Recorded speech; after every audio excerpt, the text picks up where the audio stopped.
allez bien. On se retrouve aujourd'hui pour un nouveau vlog lecture. Et aujourd'hui, j'ai quand même pas mal de choses à vous présenter, à vous montrer. J'ai acheté des petites choses et puis je voulais aussi vous parler d'une de mes lectures que j'ai faites ce week-end et deux que j'ai commencé. Donc je voulais voilà, vous faire un petit point sur mes lectures. Comme vous l'avez vu dans le vlog précédent, je lis vraiment très peu. Mais sachez que j'ai dévoré un livre en 2 jours. Voilà, et c'est celui-ci. Je l'ai reçu, vous l'avez vu, il y a très peu de temps. Je crois qu'en plus ce sera pas dans cet unboxing. Bref, ce sera dans l'unboxing du mois prochain. Mais j'ai reçu et j'ai acheté ce livre il y a très peu de temps, la semaine dernière. Donc c'est Night of the Witch de Sarah Raasch et Bess Revis. Donc c'est un livre qui a été écrit à 4 mains, qui est sorti en tout début de mois. Et regardez-moi cette beauté. En plus j'ai rempli le mail pour recevoir les petits goodies qui étaient associés pour la campagne de précommande. Donc j'ai reçu un petit overlay, une petite planche de 3 stickers et puis un tote bag que je vous montre de toute façon dans l'unboxing qui sortira en début de mois prochain. Mais c'était une lecture mais vraiment ultra addictive. Je crois que je l'ai pas lâché. J'ai lu 60 pages je crois vendredi ou samedi, je sais plus, et dimanche je l'ai terminé, voilà. Et il fait 340 pages, non même plus, 440 pages. Donc généralement quand je lis un livre en aussi peu de temps, c'est qu'il était vraiment bien et vraiment addictif. Et puis ça parle de sorcières, ça parle d'une romance un petit peu entre une sorcière et un chasseur de sorcières. Donc on est un petit peu dans une Allemagne des années 1500, donc du XVIe siècle, où la chasse aux sorcières est quand même assez répandue, on les brûle encore sur les bûchers, etc. On va nous suivre Fritzi, qui est une sorcière qui a un clan, donc avec sa grand-mère, sa mère, etc. Et un jour, malheureusement, les chasseurs de sorcières arrivent dans son village et tuent tout le monde, à part elle qui arrive à s'échapper. Et elle voit également sa cousine qui est emmenée par les chasseurs de sorcières, donc elle part un petit peu à sa recherche pour essayer de sauver au moins un membre de sa famille, parce que les autres, elle n'a pas pu les sauver. Donc elle part un petit peu vers Trèves, puisque toutes les sorcières sont amenées là-bas pour être exécutées et brûlées. Et sur la route, elle va rencontrer un chasseur de sorcières, je crois. Je sais plus comment ça se passe, mais en tout cas elle va finir par être arrêtée. Ah oui, je me souviens pourquoi. Parce qu'en fait elle a voulu aider une autre sorcière, la sœur du chasseur de sorcières en question.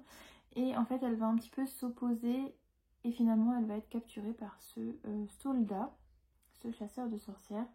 Et elle va être emmenée à Trèves, sauf qu'arrivée là-bas, le chasseur de sorcières va lui dire quelque chose. Je peux pas vous dire, mais il va lui faire des révélations et elle va s'associer à lui pour une mission. Et donc les voilà partis tous les deux dans leur mission. Cette mission va durer quand même assez longtemps et puis vers la fin du livre, j'ai trouvé un petit peu un moment creux quand ils s'en sortent un petit peu et que... ils s'en sortent. Quand il y a un petit moment de creux avant la révélation et avant vraiment le dénouement, puisqu'il va y avoir un tome 2, donc on sait que ça va continuer. Mais sinon, honnêtement, je n'ai pas réussi à lâcher ce livre. C'est vraiment un univers vraiment tout simple. Mais moi, dès qu'on parle de sorcière, vraiment, là, ça a été bien traité. Fritzi, qui est une sorcière verte, donc qui manipule principalement les herbes. Et on a différentes sorcières, donc par exemple, sa cousine qui manie le feu. Enfin, voilà, c'était vraiment très bien traité, je trouve, le sujet des sorcières. C'était pas trop dans le cliché. On était vraiment dans un univers plausible. Je sais pas comment vous expliquer. Mais en tout cas, moi j'ai beaucoup aimé la relation de Fritzi et du chasseur de sorcières, je sais plus son nom, Otto, voilà. Donc en fait, je crois que ça a été écrit à 4 mains. Donc il y a Otto qui a dû être écrit par une autrice et Fritzi par une autre. Et je pense que c'est ça qui donne vraiment une dynamique. Parce que quand on écrit 2 personnages différents, par une même personne, c'est un peu différent. Désolée, vous entendez des bruits, c'est mon chat qui vient de bouffer. Il est en train de se lécher les babines. Et je pense que c'est ça aussi qui donne un petit peu la dynamique et le ton au livre. Et c'était vraiment bien réussi. Moi, honnêtement, je n'ai aucun regret d'avoir acheté cette merveilleuse édition, ce merveilleux livre. D'ailleurs, je crois qu'il n'y est pas en brochet ou je sais plus. Mais bref, en tout cas, c'était vraiment une super lecture, une chouette lecture. Et je suis très très contente de l'avoir faite rapidement.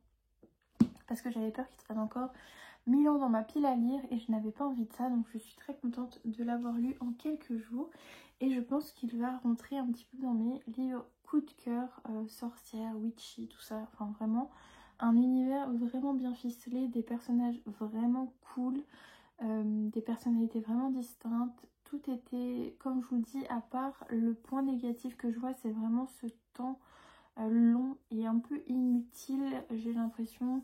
Mais sinon, tout le reste était vraiment cool. Donc j'ai hâte de voir ce qu'ils vont faire par la suite. Ensuite, qu'est-ce que je vous présente? Je pense que je vais vous parler un petit peu, donc que j'ai commencé ce livre aussi. Donc c'est Northern Vols, le tome 1 de la Terre des Panis de Lia Torres que j'ai reçu en service de presse des éditions Brajlon. Des éditions Bookmark, pardon. J'ai lu 60 pages pour le moment, j'accroche pas trop.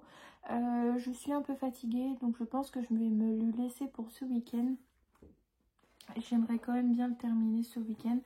Donc je me le garde pour un peu plus tard. Et sinon, je n'ai pas pu résister, mais j'ai commencé celui-ci, Un royaume de sang et de trahison.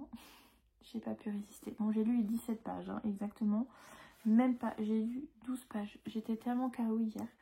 Là, je me tape d'ailleurs à aller faire une sieste, je ne sais pas, pour pouvoir tenir un petit peu plus ce soir. Mais voilà, j'ai lu 10 pages. Je suis déjà à fond dedans. J'ai déjà trop hâte d'y retourner. Et en plus, le tome 3 et enfin le tome 3 et le dernier tome sort là au mois de mai, je crois. Donc c'était vraiment l'occasion. Et puis c'est pas grave, de toute façon, pour mon voyage en train, je pense que je vous ferai un petit vlog pour ce week-end. Mais j'en choisirai un autre, il n'y a pas de problème. Donc voilà.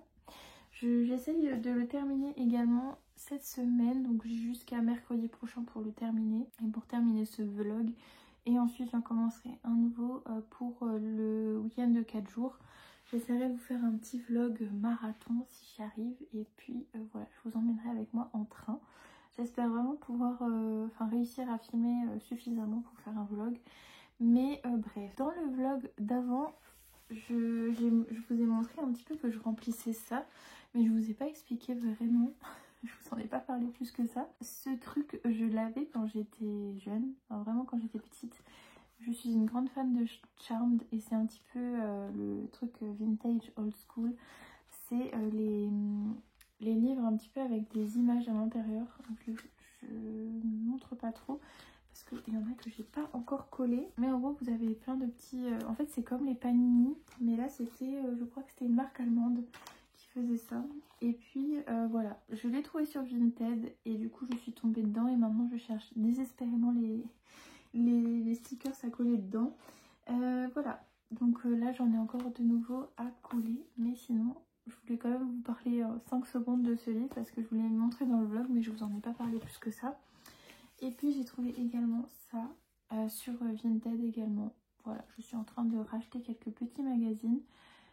Voilà, donc là c'est un magazine sur Buffy et sur Angel. On a une partie, franchement c'est bien fait en fait, on a un peu une sorte de grimoire comme ça.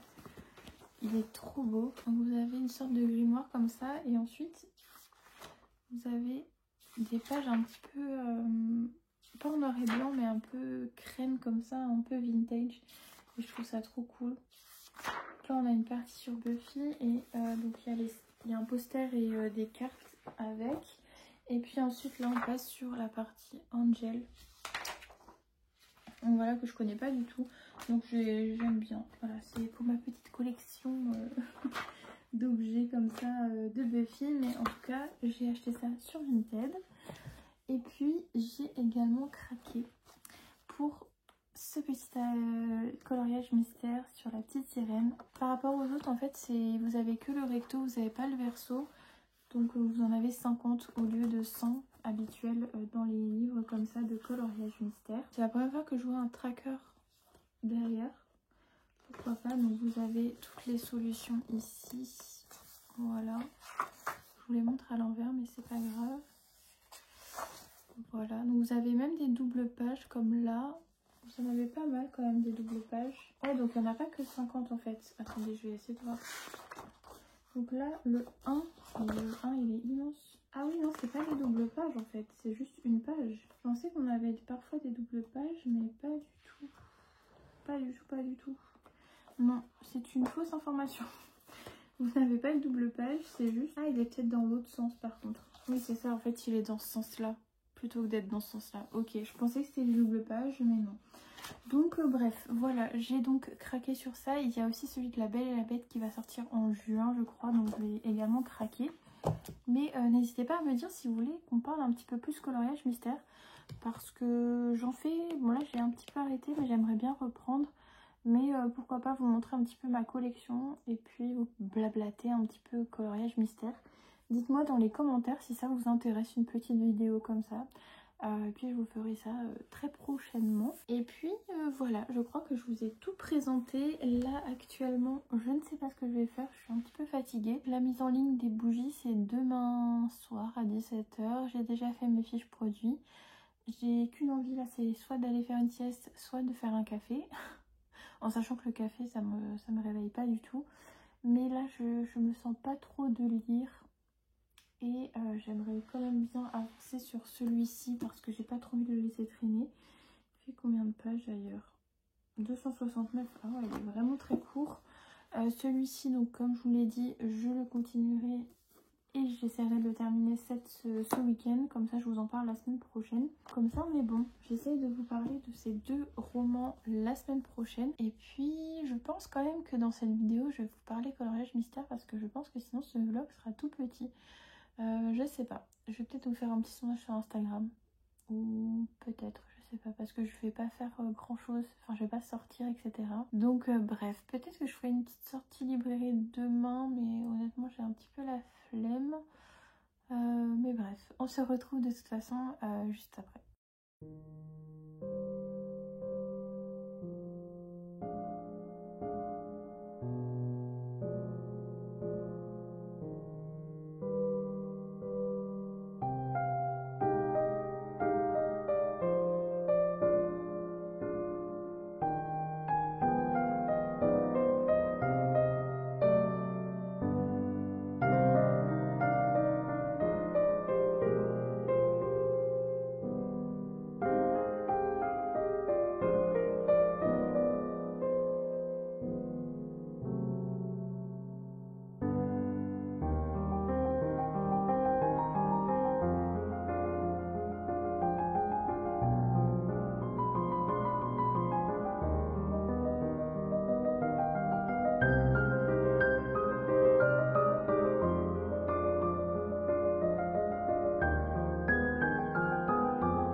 Je vous retrouve donc pour discuter de mes dernières lectures et donc on va discuter de ces deux lectures-ci, une que j'ai terminée, une que j'ai abandonnée malheureusement. Donc on va commencer par ce roman qui était un petit peu ma lecture, mon péché coupable, enfin ma lecture coupable, voilà.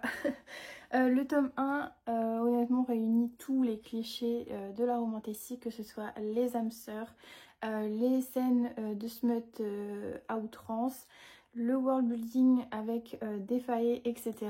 Et du coup là on est dans le tome 2. Honnêtement j'ai préféré le tome 1 à ce tome-ci, même si on est un peu dans la même dynamique. Donc on a toujours cette histoire d'âme sœur qui revient à outrance, voilà. Les scènes de smut à outrance. Et la jeune femme qui essaye d'apprendre les rudiments du combat parce qu'elle veut être aussi forte que son âme sœur. Voilà, donc on est sur le même cliché, on est sur les mêmes schémas. Mais encore une fois, j'ai préféré le tome 1 à ce tome-ci, mais ça m'empêchera pas de lire le tome 3. Voilà, c'était une lecture honnêtement que j'ai fait tellement rapidement que voilà, je peux pas ne pas... voilà. C'est mon petit péché coupable, voilà, mon petit péché mignon on va dire. Et puis voilà, j'ai quand même beaucoup aimé. Je sais pas trop quoi vous dire sur ce tome 2.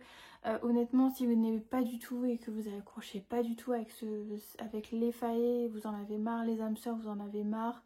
D'ailleurs, en parlant d'âme sœur, je vais faire une petite transition, mais c'est pour ça que j'ai aussi abandonné celui-ci. Je pensais pas du tout qu'on allait partir sur une histoire comme ça, puisqu'on est avec des métamorphes loups.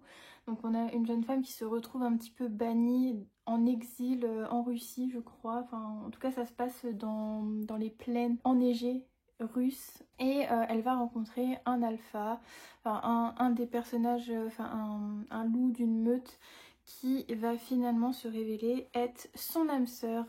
Voilà, donc honnêtement j'ai lu un tout petit peu moins de la moitié, mais j'ai décidé de l'abandonner. Déjà au début je me tâtais à l'abandonner parce que j'arrivais pas du tout à accrocher au personnage, à l'ambiance, etc. Je trouvais que ça traînait trop en longueur.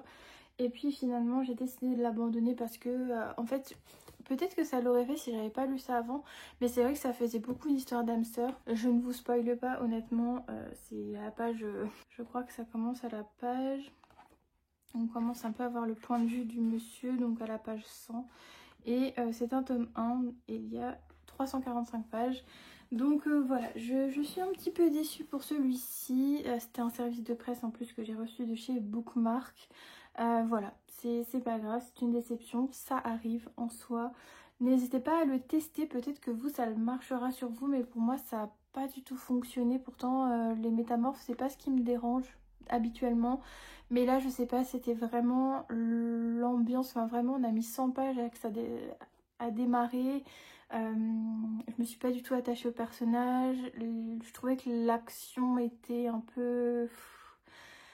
était pas très enfin voilà, ça se tournait pas aussi vite que je le pensais. Et puis ouais, je trouvais que c'était un démarrage quand même assez long, on comprend pas trop pourquoi... le pourquoi du comment, puisqu'en fait Calista, donc c'est Calista qui est envoyée en exil, mais elle est envoyée avec une mission de la part d'un alpha, sauf qu'on comprend pas pourquoi il lui donne cette mission. On a aucune indication sur pourquoi du comment. En plus ils sont bannis mais ils sont enfermés, donc on comprend pas pourquoi ils sont enfermés. Alors certes ils ont peut-être commis des actes répréhensibles par la meute, mais on comprend pas pourquoi ils sont enfermés là et en plus surveillés, enfin infiltrés. Calista va devoir s'infiltrer dans ce bourbier rempli d'êtres un peu dangereux du coup, vu que c'est quand même des prisonniers. Enfin bref, on comprend pas trop l'enjeu du livre, donc bon voilà, j'ai préféré l'abandonner, surtout en ce moment avec mon niveau de fatigue. D'ailleurs pardonnez à chaque fois que je vous montre ma tête un petit peu défraîchie, mais voilà, vous savez sur cette chaîne il y a pas beaucoup de maquillage, il n'y a pas beaucoup de fioritures, c'est nature peinture comme j'aime le dire. Donc je m'excuse encore, mais vraiment je vous ai pris là entre deux. Je suis en train de clôturer tout pour pouvoir partir en week-end. D'ailleurs là j'ai ma petite pile à lire pour ce week-end que je voulais vous présenter dans la vidéo que je vais filmer juste après, puisque je vais vous filmer un petit marathon. Et il faut que je vous poste un avis sur Instagram, enfin un sondage parce que j'hésite entre 2 livres. Et en vrai, je pense que mon choix est vite répondu. Ma question est vite répondue. Mais je sais pas, j'hésite parce que en vrai, ça fait beaucoup de lecture. Ou alors celui-ci, je le commence pas tout de suite. Mais celui-ci, il faudrait quand même que je le commence. Donc bref. C'est une question pour l'autre vlog. Donc voilà pour mon petit bilan de cette semaine. J'ai quand même pas mal lu. Je suis contente de vous avoir présenté quand même plus qu'un livre ou 2. Je vous en ai présenté 3 je crois. Donc voilà, c'est quand même pas mal. N'hésitez pas à me dire ce que vous avez lu cette semaine. Ça m'intéresse énormément. Et puis de toute façon, on se retrouve dans les commentaires pour papoter un petit peu si l'envie vous prend. Et puis de toute façon, comme je viens de vous le dire, on se retrouve très prochainement pour un nouveau vlog lecture. En ce moment, je suis à fond dans les vlogs. Donc on va continuer sur cette lancée. Et puis n'hésitez pas à liker cette vidéo, à la partager parce que j'ai un peu l'impression que les vlogs lecture sont pas plus regardés ou tant regardés que les autres vidéos. Donc n'hésitez pas à, pourquoi pas, faire découvrir ma chaîne à d'autres personnes que vous voulez. Et puis moi et le petit chat, on vous souhaite un bon week-end ou un bon fin de dimanche. Et puis voilà, on se retrouve très vite. Et en attendant, comme d'habitude, je vous souhaite de passer de très belles lectures.